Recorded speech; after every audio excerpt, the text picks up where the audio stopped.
Y a continuación, a través de María Evangelizadora Radio, un pedacito del cielo en tu hogar, presentamos Crece en tu fe, con nuestro hermano Américo Tejada.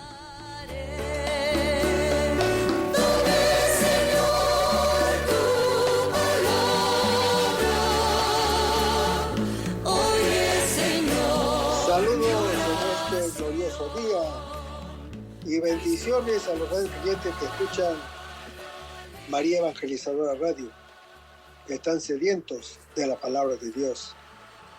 Les envía un saludo a su hermano Américo Tejada, de la parroquia San Simón Stack San José, que está localizada en el Bronx y pertenece a la Arquidiócesis de Nueva York.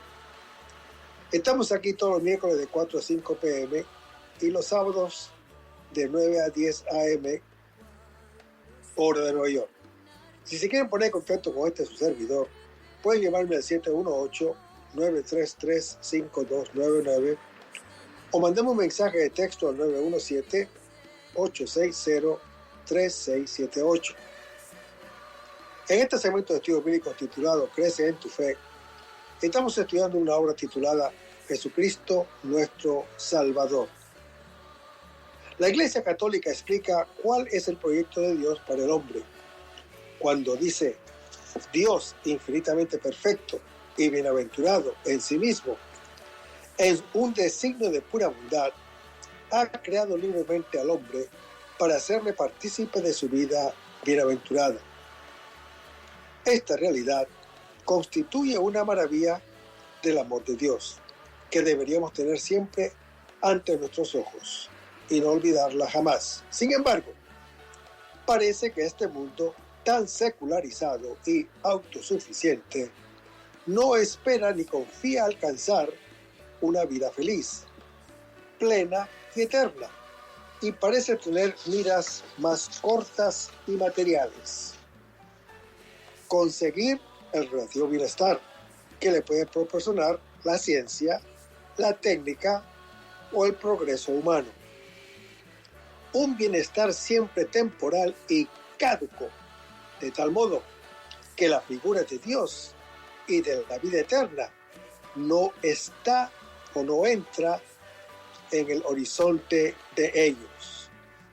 Pero la Santa Madre Iglesia Católica nos dice que Jesucristo es el camino que Dios ha elegido para conseguir sus fines y superar todos los obstáculos. Él nos muestra aún más la maravilla de su amor misericordioso hacia nosotros, con Jesús, si podemos alcanzar nuestro bien y felicidad para siempre. Estos estudios bíblicos pretenden facilitar un cierto conocimiento de la admirable riqueza y profundidad del misterio de Cristo. Vamos a comenzar este segmento con una oración y lo hacemos en el nombre del Padre, del Hijo y del Espíritu Santo. Señor, que todo lo que hagamos este día inicie con tu bendición y termine con tu ayuda. Que todo lo que digamos este día sea motivado por tu amor e inspirado por tu gracia. Que nuestras obras de este día reciban tu inspiración y perduren en tu paz. Todas estas cosas, Padre Celestial, te las pedimos en el dulce y poderoso nombre de tu Hijo Jesús, que vive en la unión del Espíritu Santo, que es Dios, por los siglos de los siglos. Amén. Los créditos de estudios bíblicos son dados al Padre Vicente Ferrer Barrientos y a la Vila de Jerusalén que estamos usando para estos estudios bíblicos. En el último segmento, o en el segmento anterior, decíamos que Dios, en un designio eterno de amor, decidió crear al hombre para hacerle partícipe de su vida bienaventurada. Ese plan requería y requiere nuestra aceptación y nuestra libre correspondencia para que poder llegar a esa comunión de amor con Dios. Pero el hombre, desde el inicio de la historia, engañado por el demonio, rechazó ese proyecto maravilloso de amor y felicidad infinitos y eligió vivir para sí mismo. Sin embargo, hermano que me escuchas, Dios, infinitamente sabio y rico en misericordia, llevó adelante su designio de un modo asombroso, sacando de ese mal, que es el pecado, bienes mayores. En efecto, en la plenitud de los tiempos, Dios Padre envió a su Hijo como Redentor y Salvador de los caídos en el pecado, convocándolos en su iglesia y haciéndolos hijos suyos de adopción por obra del Espíritu Santo y herederos de su eterna bienaventuranza.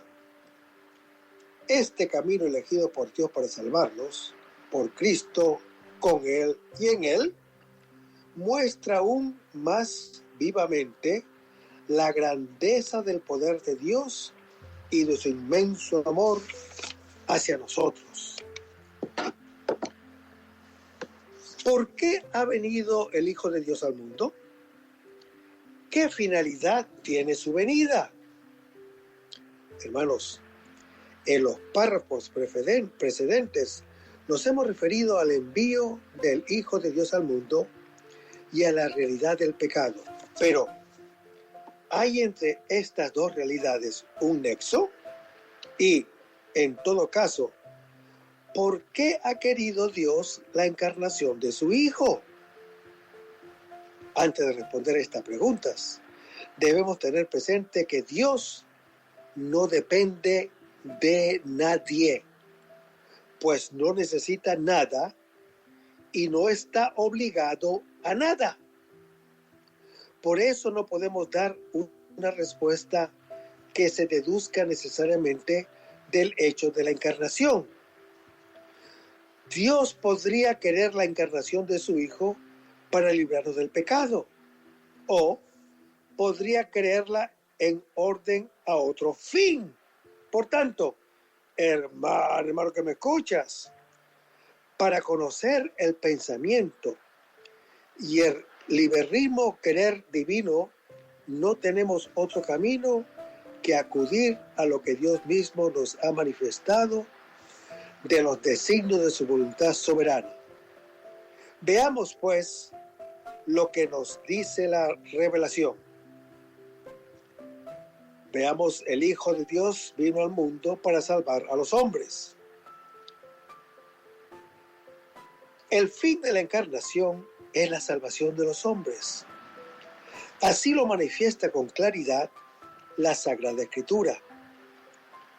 Es palabra digna de crédito y merecedora de total aceptación que Cristo Jesús vino al mundo para salvar a los pecadores, como lo dice el apóstol Pablo en su primera epístola a Timoteo, capítulo 1. O bien, cuando afirma que el Hijo de Dios vino para que el mundo se salve por Él, como está en el Evangelio según San Juan, capítulo 3, versículo 17. Hermanos, el Padre es aquel que envía al Hijo. Leamos. Jesús le respondió: si Dios fuera su Padre, me amarían a mí, porque yo he salido y vengo de Dios. No he venido por mi cuenta, sino que Él me ha enviado, como lo dice en Juan capítulo 8. No solamente lo envía, también lo consagra. Leamos. A aquel a quien el Padre ha santificado y enviado al mundo, ¿cómo le dicen que blasfema por haber dicho: yo soy hijo de Dios? Lo da al mundo para salvarlo. Leamos. Porque tanto amó Dios al mundo, que dio a su Hijo unigénito, para que todo el que crea en Él no perezca, sino que tenga la vida eterna, como lo dijo el Señor Jesús en Juan capítulo 3.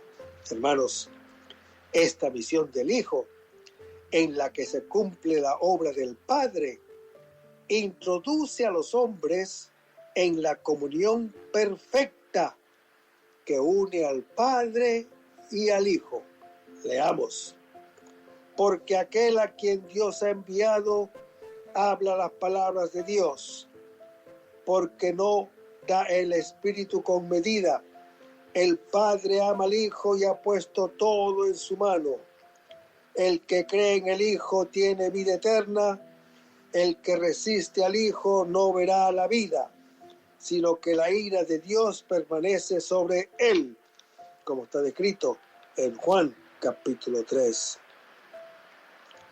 Esta misión será prolongada por la misión de los apóstoles. Leamos. Yo les he enviado a cegar, donde ustedes no se han fatigado, otros se fatigaron, y ustedes se aprovechan de su fatiga, como está en Juan capítulo 4. Hermanos, el Hijo comparte el juicio del Padre. Jesús entra en el templo blandiendo el látigo, no para juzgar y condenar al mundo pecador, pero precisamente ha venido a salvarlo, purificando el templo, desmonizando con su cruz la imagen diabólica que el hombre se ha forjado de Dios y de sí.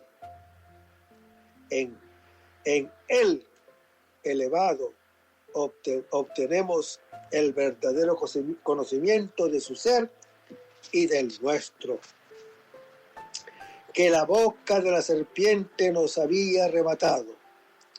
El látigo que purifica el templo es su cruz. El autor de todo este plan de salvación es Dios Padre. Su amor inmenso al mundo entero lo lleva a enviar, a dar, a entregar al Hijo, al unigénito, y quien crea en el Hijo no perecerá, sino será salvo. Se verá libre de la muerte, recibirá la vida eterna. La condición única para gozar de esa vida eterna es que el hombre tenga fe, que se entregue a Jesús. Jesús, que quiere decir Yahvé salva, no podía traer una misión de castigo ni de condenación, sino que toda ella fue una misión de salvación. Jesús es el único Salvador. Sin embargo, la presencia de Jesús en el mundo provoca una crisis de decisión personal. O creer en Él o no creer. O lo que se sigue inmediatamente una consecuencia o de condenación o de vida eterna, cuya posesión comienza ya, en el momento presente. Leamos. En verdad les digo, el que escucha mi palabra y cree en el que me ha enviado, tiene vida eterna y no incurre en juicio, sino que ha pasado de la muerte a la vida, como nos dijo el Señor Jesús en Juan capítulo 5. Y la razón de una u otra suerte es profunda, pues creer en Jesús o no creer en Él es aceptar o no aceptar al que es el unigénito Hijo de Dios. Para ser Salvador del mundo, como está en 1 Juan capítulo 4, para eso fue mandado Jesús a este mundo, para ser el Salvador del mundo. Por eso la Sagrada Escritura otorga muchas veces a Cristo el título de Salvador, desde la primera predicación de los apóstoles. Esto es lo que confiesa la Iglesia Católica en el credo niceno-constantinopolitano. El Hijo de Dios, por nosotros los hombres y por nuestra salvación, bajó del cielo y por obra del Espíritu Santo se encarnó de María la Virgen y se hizo hombre. Así pues, hermano que me escuchas, este es el amoroso designio divino. Dios, que quiere que todos los hombres se salven, según 1 Timoteo capítulo 2, ha decidido que su Hijo, hecho hombre, fuera la causa de nuestra salvación, como está en Hebreos capítulo 5.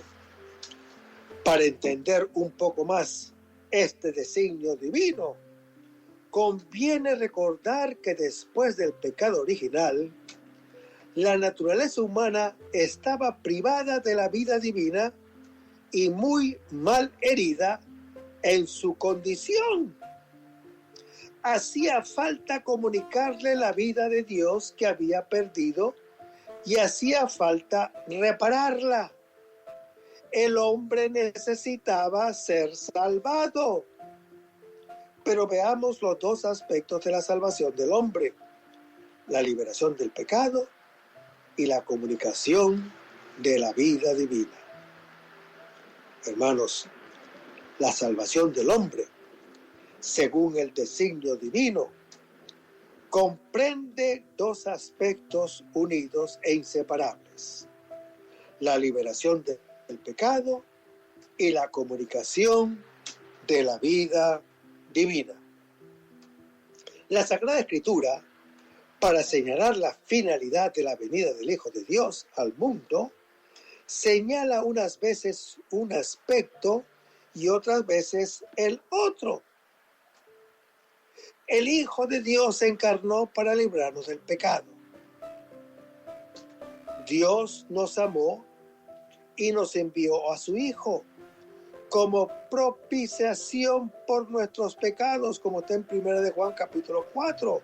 O bien, el Hijo del Hombre ha venido a buscar y salvar lo que estaba perdido, como está en Lucas capítulo 19, versículo 10.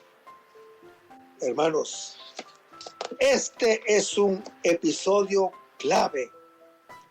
Es la solución de lo que precede y es preludio de lo que seguirá.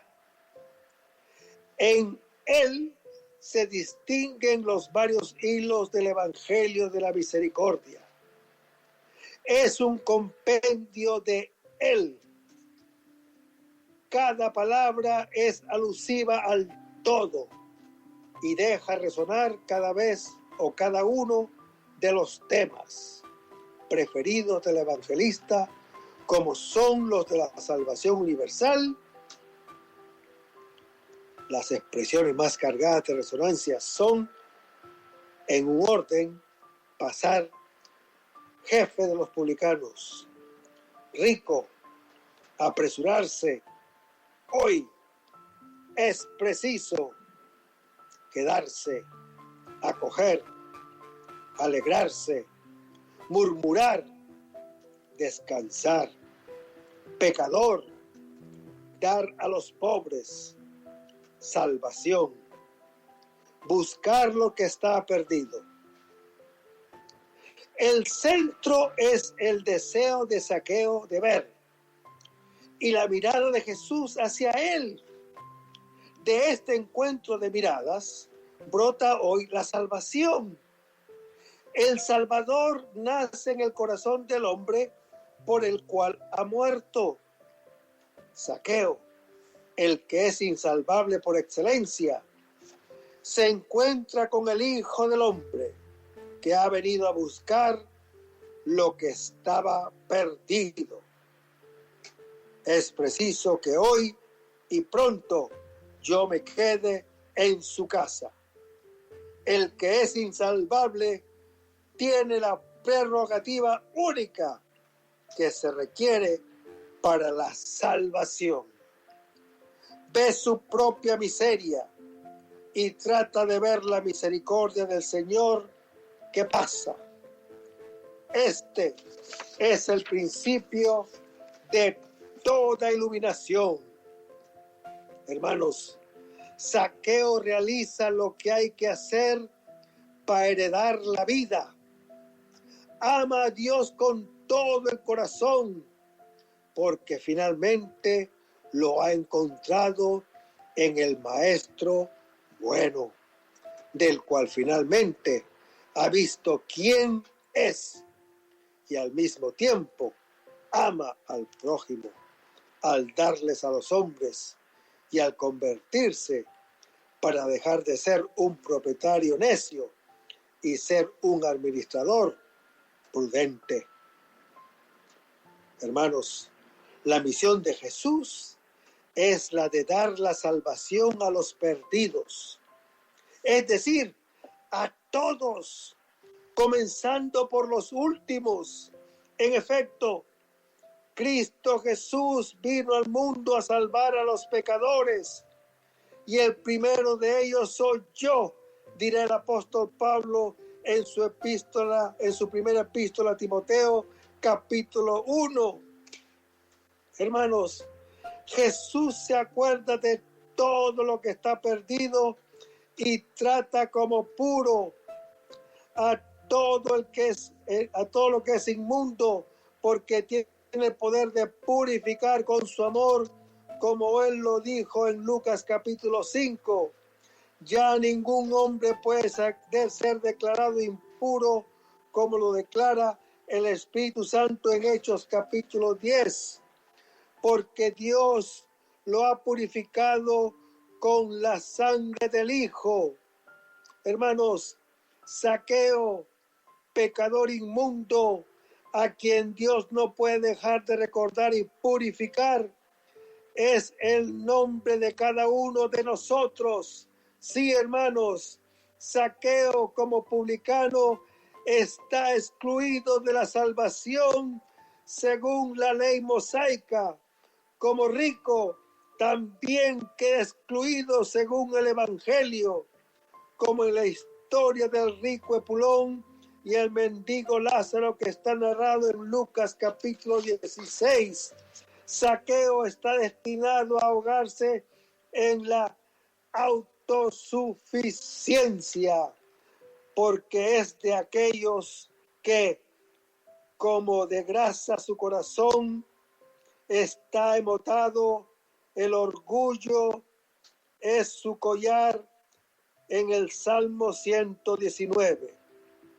Hermanos, Zaqueo representa para el evangelista Lucas el caso imposible por excelencia. Zaqueo no podía subir a una terraza. Ninguno habría acogido en casa a un pecador inmundo. No tenía más opción que la de un árbol. También Jesús sube a Jerusalén para ser levantado en la cruz. El árbol del reino que acoge a todos es el madero de la pobreza, de la humillación y de la humildad extrema que lleva el pecado del mundo. De este árbol y verdadero árbol de la vida, Zaqueo conocerá aquel bien que no contiene ningún mal, el Maestro bueno, el Hijo del Hombre que pasa y cumple la Escritura, y verá a su Señor. También nosotros, al identificarnos con Zaqueo, cumplimos la voluntad de Dios y le hacemos justicia a la sabiduría de aquel que quiere que todos los hombres se salven y lleguen en Jesús al conocimiento de su verdad misericordiosa, como está en 1 Timoteo, capítulo 2. Hoy ha llegado la salvación a esta casa, dice el Señor Jesús. Esto nos recuerda el anuncio de la Navidad en Lucas capítulo 2 y el sentido de lo que Jesús dirá al buen ladrón en la cruz en Lucas capítulo 23. El Hijo del Hombre ha venido a buscar y salvar lo que estaba perdido. Hermanos, es la clave de lectura de toda la historia de Jesús, donde el misterio pascual es presentado como el cumplimiento de la Escritura.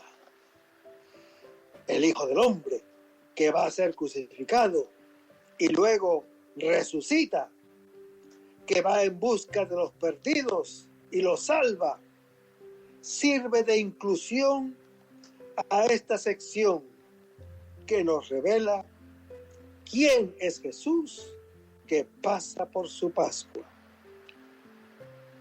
Es el Hijo de David y el Kyrios, el Mesías y el Señor. El creyente que eleva sus ojos hacia Él queda salvo. Toda la Biblia narra cómo Dios siempre busca al hombre. En su amor se despoja de todo, incluso de sí mismo, y se rebaja hasta humillarse con tal de encontrarlo. Hermanos, asimismo, la tradición y el magisterio de la Iglesia enseñan que el Verbo se hizo hombre para liberar al hombre del pecado mediante los misterios de su carne. El Hijo de Dios se encarna para conseguirnos la vida eterna. Así lo expresa igualmente la revelación. Dios envió su Hijo al mundo para que éste no perezca, sino que tenga vida eterna, según Juan capítulo 3. O, en otras formas equivalentes, para hacernos partícipes de la naturaleza divina, como está en 2 de Pedro capítulo 1.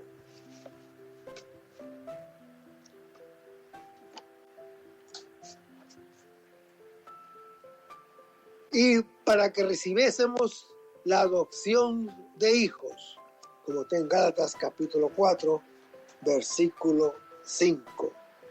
Hermanos, el esclavo liberado se convierte en hijo adoptivo, no solamente por accesión jurídica a la herencia, sino por el don real del Espíritu Santo. Leamos. Pues todos son hijos de Dios por la fe en Cristo Jesús. Los que se han bautizado en Cristo se han revestido de Cristo, como lo dice el apóstol Pablo en su epístola a los Gálatas, capítulo 3. Hermanos, el apóstol Pablo acude nuevamente a un principio jurídico. En su muerte contempla la condición de todos los hombres, judíos y gentiles, antes de la venida de Cristo, aun cuando llamados a ser hijos de Dios en Cristo Jesús y herederos de la promesa que le fue hecha de Dios a Abraham en Génesis capítulo 12. Sin embargo, la condición era de esclavitud. Pero la pregunta es, ¿esclavitud a qué? El apóstol Pablo habla de los elementos del mundo. Leamos. Miren, que nadie los esclavice mediante la vana falacia de una filosofía fundada en tradiciones humanas, según los elementos del mundo y no según Cristo, como lo dijo el apóstol Pablo en su epístola a los Colosenses, capítulo 2. Hermanos, en este contexto, la expresión elementos del mundo no parece designar los elementos materiales de los que el universo estaba constituido, según la concepción de los antiguos. Pablo, el apóstol, evoca más bien las potencias que obran en el mundo, potencias que tenían al hombre cautivo antes de que Cristo viniera a liberarlo. El paganismo esclavizaba al hombre a las fuerzas cósmicas que él divinizaba. El régimen de la ley mosaica esclavizaba al israelita a los ángeles. Leamos. Entonces, ¿para qué la ley? Fue añadida en razón a las transgresiones hasta que llegara la descendencia a quien iba destinada la promesa, promulgada por los ángeles y con la intervención de un mediador, como está en Gálatas capítulo 3. Los ángeles son a quien la tradición judía atribuía el gobierno del mundo material y en particular de los astros. Por eso, el apóstol Pablo pone intencionalmente en el mismo plano los ritos de la religión pagana y los ritos judíos que se quieren imponer a los gálatas, convertidos de origen pagano. En efecto, hermano que me escuchas, unos y otros expresan una dependencia del hombre respecto de otras criaturas, a saber, los tutores mencionados en Gálatas capítulo 4, en tanto que el creyente no debe depender más que de su creador, de quien ha llegado a ser hijo, gracias a Cristo, cuando llegó la plenitud del tiempo. Esto, hermanos, es una expresión feliz que indica la llegada de un hecho que pone término a una larga espera, más aún, que colma finalmente una medida. Se trata de la llegada de los tiempos mesiánicos, anunciados por Dios en el Antiguo Testamento y hecho realidad con la venida de Cristo. La venida de Cristo Jesús, como está en Marcos capítulo 1, Hechos capítulo 1, 1 Corintios capítulo 10, 2 Corintios capítulo 6, Romanos capítulo 13, Efesios capítulo 1, Hebreos capítulo 1, Primera de Pedro capítulo 1, Hebreos capítulo 9 y muchos más, hermanos. Al llegar pues la plenitud del tiempo, envió Dios a su Hijo.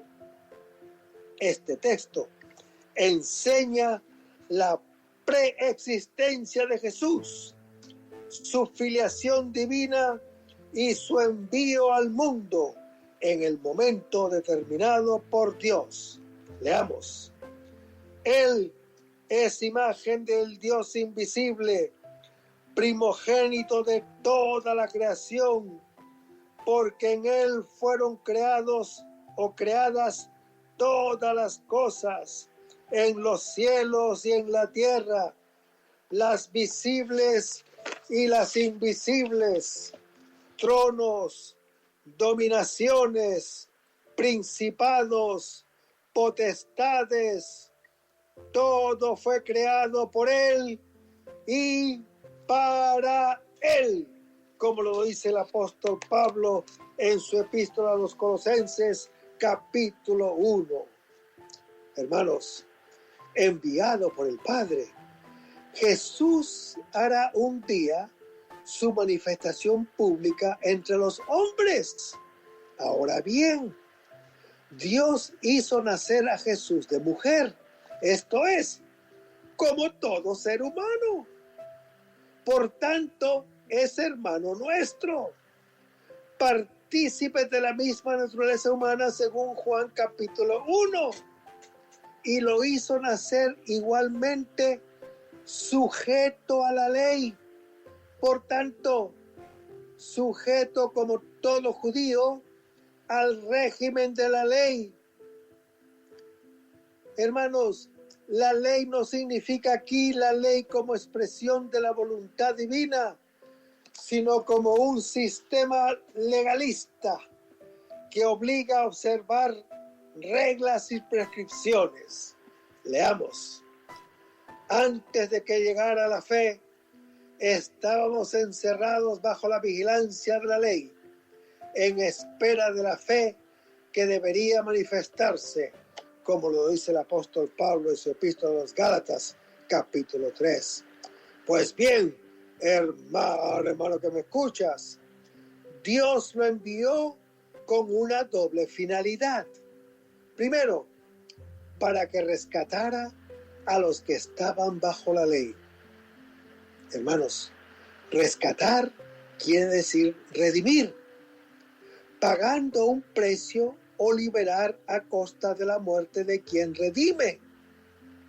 Jesús fue enviado a rescatar a aquellos que estaban bajo la esclavitud de un legalismo, como está en Gálatas capítulo 3.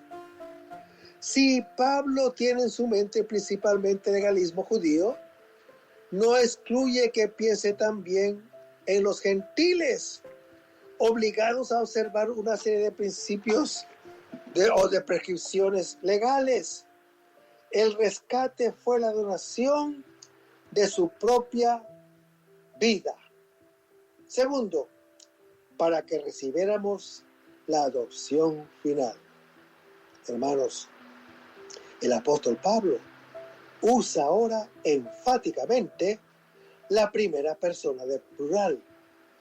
De siervos que éramos, hemos pasado a la condición de hijos. Para expresar este cambio, el apóstol emplea el término judío de adopción filial. Un esclavo sube a la categoría jurídica de hombre libre. En nuestro caso, no solo pasamos de la servidumbre a la libertad, sino que fuimos colocados además en la situación de hijos, con todos los derechos que de allí dimanan. Pero nuestra filiación divina no es únicamente un estado jurídico, una filiación estrictamente solo adoptiva, una declaración extrínseca, sino que nuestra filiación es una realidad ontológica.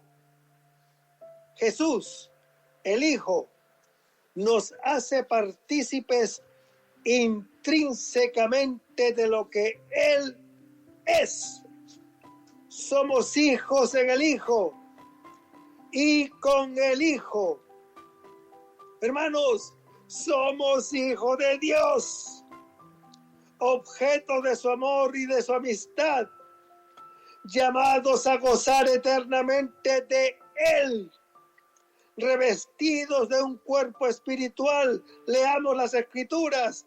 Miren qué amor nos ha tenido el Padre para llamarnos hijos de Dios, pues sí lo somos, como lo dice en 1 de Juan, capítulo 3. Y la tradición afirma: tal es la razón por la que el Verbo se hizo hombre y el Hijo de Dios, Hijo del hombre, para que el hombre, al entrar en comunión con el Verbo y al recibir así la filiación divina, se convirtiera en Hijo de Dios. El Verbo se encarnó para conseguirnos la vida eterna, plenamente en el cielo y ahora incoactivamente por la gracia. Hay otras razones de su venida al mundo, pero todas ellas están comprendidas en la salvación de los hombres o a ella se ordenan. Hermanos, Dios Padre, según su inmensa benevolencia, quiso además facilitarnos con la encarnación de su Hijo todos los medios para que mejor y más convenientemente pudiéramos alcanzar la salvación. Por eso, a la venida del Hijo de Dios al mundo, se le pueden asignar otros muchos bienes o fines que están comprendidos en esa finalidad principal o a ella se ordenan. Por ejemplo, el Verbo Divino ha venido a comunicarnos la verdad, a revelarnos a Dios. Jesús mismo dijo: he venido a este mundo para dar testimonio de la verdad. En Juan capítulo 18, versículo 37. Hermanos, esta realeza se ejerce en medio del mundo. Leamos. Él les decía: ustedes son de abajo, yo soy de arriba. Ustedes son del mundo o de este mundo, yo no soy de este mundo, como está en Juan capítulo 8. Hermanos, y esta realeza tiene relación con una misión de verdad. Veamos a las Escrituras. Pero a mí, como les digo la verdad, no me creen. ¿Quién de ustedes puede probar que yo soy pecador? Si digo la verdad, ¿por qué no me creen? Como lo dijo el Señor Jesús en Juan capítulo 8. Más tarde añadirá, les dice Jesús: yo soy el camino, la verdad y la vida. Nadie va al Padre sino por mí, como lo dijo en Juan capítulo 14. Jesús es un rey cuyo Padre es Dios. Leamos. Jesús respondió: si yo me glorificara a mí mismo, mi gloria no valdría nada. Es mi Padre quien me glorifica, de quien ustedes dicen, Él es nuestro Dios, como está en Juan capítulo 8. Él nos revela la verdad, que nos hace libres. Vayamos a las Escrituras otra vez. Y conocerán la verdad, y la verdad les hará libres. Todavía estamos en Juan capítulo 8.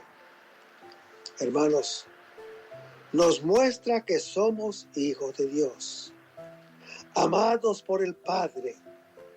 Entonces, la verdad disolverá automáticamente la mentira, como la luz apaga la pesadilla de las tinieblas. La realeza de Jesús es la del mártir. Viene únicamente de conocer y testimoniar la verdad a expensas propias, como lo hicieron todos los profetas en el Antiguo Testamento. Hermanos, el mártir cristiano nunca empuña las armas para defender la verdad presunta. No es un kamikaze, suicida ni homicida, sino uno que entrega la vida por los hermanos, ante todo a favor de aquellos que le dan muerte, para despertar en ellos la verdad del amor. El procurador Poncio Pilato es llamado, como todos, a salir de la mentira y a escuchar la voz de aquel que es la verdad. Su voz es la del buen pastor.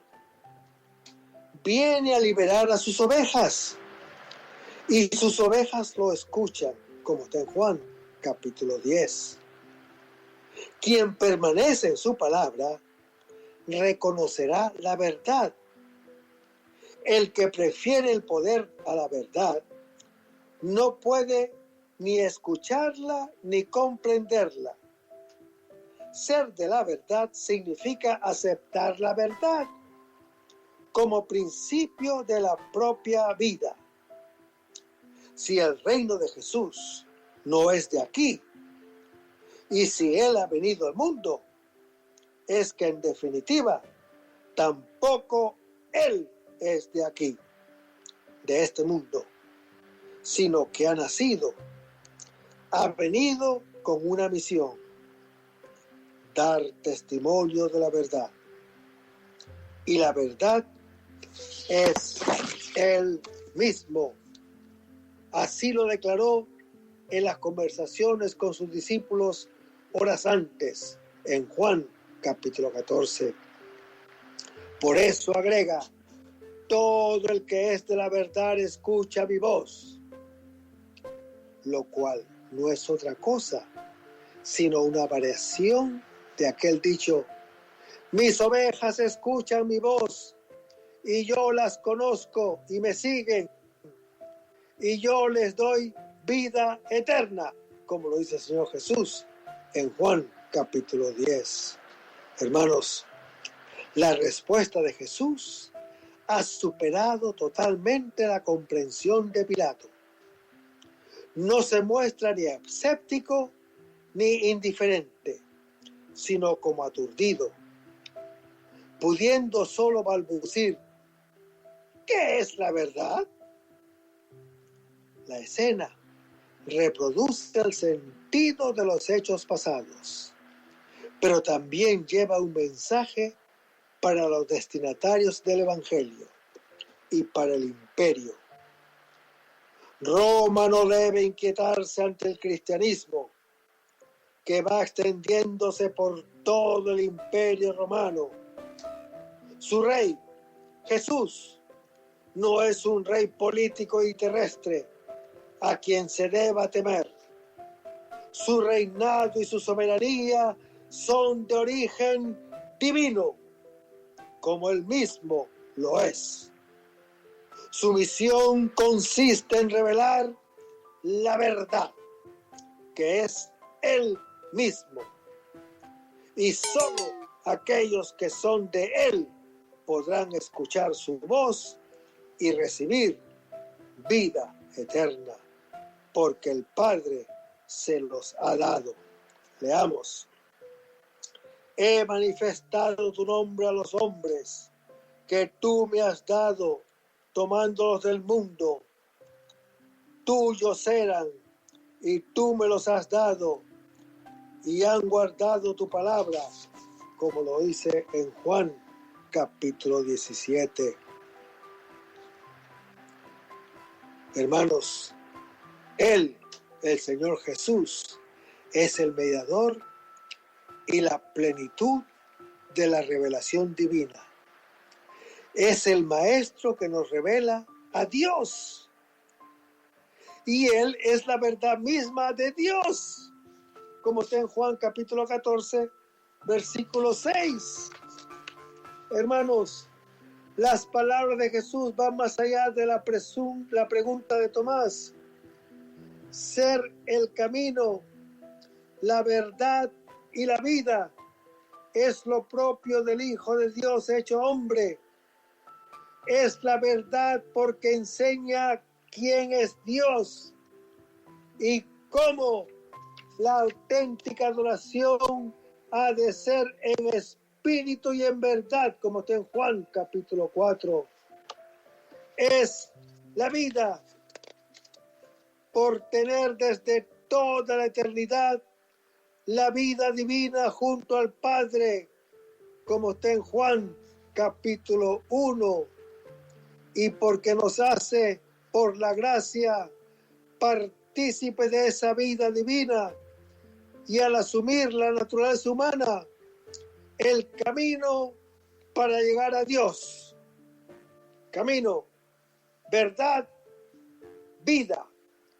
3 títulos de Cristo que sintetizan los bienes que reciben de Él los cristianos. Jesús lleva al Padre, revelándole en Juan capítulo 1, enseña y encarna la realidad del Padre en Juan capítulo 4. Comunica la vida del Padre en Juan capítulo 5. El capítulo 14 es una voz de aliento a los discípulos para que no se turbe su corazón. La turbación es superada por el conocimiento de la verdad que hace comprender su partida como el cumplimiento cabal de su obra. Con su vida, Jesús se revela definitivamente como camino, verdad y vida. Es el camino para llegar hasta Dios, que es verdad y vida del hombre. Si antes el Maestro estaba con nosotros, ahora está en nosotros mediante la fe y la oración. El amor y el don del Espíritu Santo es su nueva presencia que realiza la grande promesa. Es la alianza nueva entre Dios y el hombre que va más allá de la misma muerte, en comunión con el Señor mediante su Espíritu Santo que está en nosotros, como fue anunciado por el profeta Ezequiel en su capítulo 36. Yo soy, dice el Señor Jesús, es un término preferido por Juan. Jesús, como hijo amado que ama al Padre y a los hermanos, es el camino de la salvación, porque nos revela la verdad de Dios y del hombre, y es la vida, porque nos da el amor, que es la vida del mismo Dios, Él, que es la vida de todo lo que existe, como está en Juan capítulo 1, posee y comunica la vida como el Padre, como está en Juan capítulo 10. El camino no es una calle, sino una persona a seguir. La verdad no es un concepto, sino un hombre al que hay que frecuentar. La vida no es un dato biológico, sino un amor al que hay que amar. El camino está siempre como referencia a la casa paterna de la cual o hacia la cual se camina. El camino es tradicionalmente la ley. Ahora es Jesús, como está en Hechos, capítulo 9, que nos vuelve a llevar a la casa. La verdad de su carne como hijo, que hace ver al Padre. La vida que es el amor entre el Padre y el Hijo, que Jesús nos ha testimoniado al vivir y al morir. Otros caminos diferentes desvían otras verdades que son falsas y otras propuestas de vidas que son mortíferas. Con frecuencia esta afirmación de Jesús se interpreta diciendo que Él es el camino según la humanidad, pero que es la verdad y la vida según su divinidad. Hermanos, se nos ha acabado el tiempo. Vamos a terminar este segmento con una oración y lo hacemos en el nombre del Padre, del Hijo y del Espíritu Santo. Señor Jesús, ayúdanos a conservar el fervor espiritual, la dulce y confortadora alegría de evangelizar, incluso cuando hay que sembrar entre lágrimas, como Juan el Bautista, como lo hicieron los apóstoles Pedro y Pablo y los otros apóstoles, y también esa gran multitud de evangelizadores que se han sucedido a lo largo de la historia católica, con un ímpetu interior que nada ni nadie sea capaz de extinguir. Señor Jesús, que sea esta la mayor alegría de nuestras vidas entregadas al Evangelio. Y ojalá que el mundo actual pueda así recibir la buena nueva de tu Evangelio, porque tenemos la tarea de anunciar el reino de Dios y de implantar tu iglesia en este mundo que todavía no te conoce. Todas estas cosas, Padre Celestial, te las pedimos en el dulce y poderoso nombre de tu Hijo Jesús, que vivirá en la unión del Espíritu Santo, quien es Dios, por los siglos de los siglos. Amén. Hasta el próximo segmento. Que el Señor los bendiga.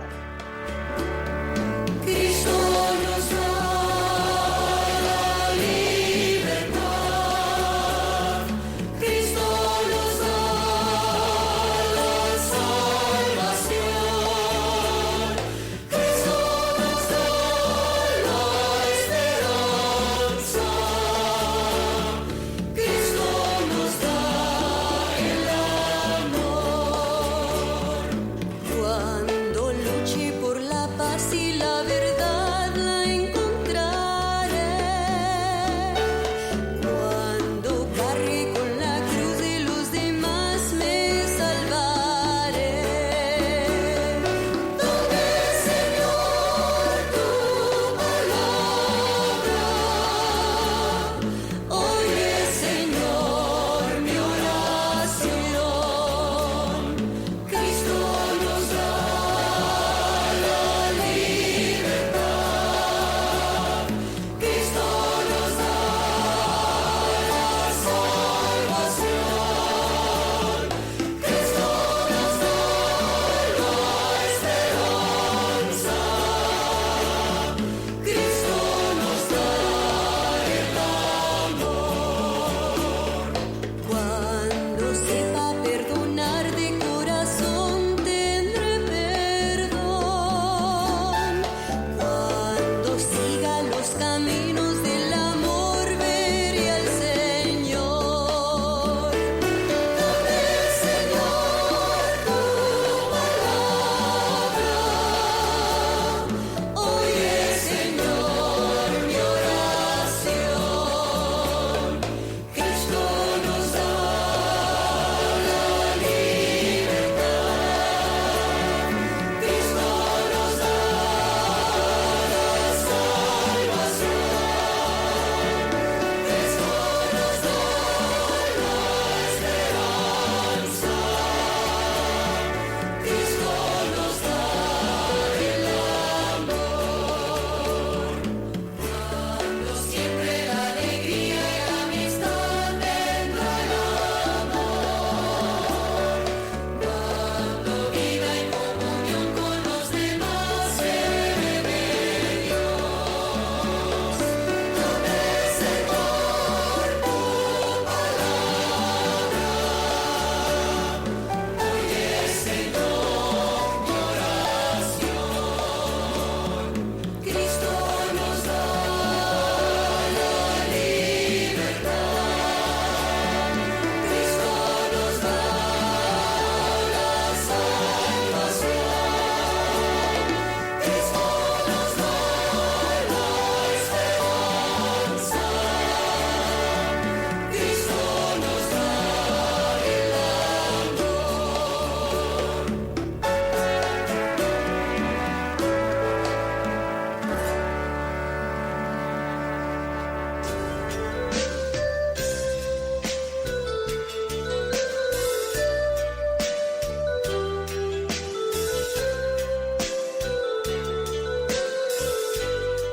Esta es María Evangelizadora Radio, el camino a tu santidad, porque es un pedacito de cielo en tu hogar.